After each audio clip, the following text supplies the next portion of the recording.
איך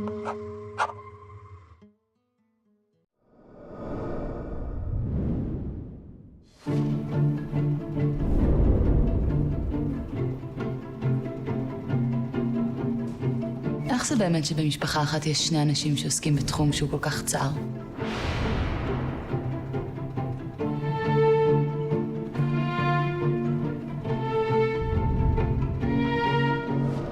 20 שנה מדלגים על אבא שלי, 20 שנה. שמחה לבשר לך שהוחלט השנה להעניק לך את פרס ישראל. מזל טוב. שאתה כן מקבל את הפרס השנה. אני רוצה להבין, התקשרתם לאבא שלי בטעות? אני בחיים שלי שמעתי סיפור כל כך אידיוטי. אם אני מספר לו על הטעות הזאת, אני קובר את הקשר שלי איתו לתמיד.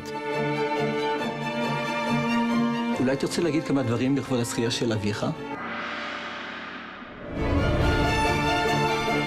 לי מושג מי זה האיש הזה. הוא אבא שלי. זה אומר שיש דברים יותר חשובים מהאמת. כמו מה?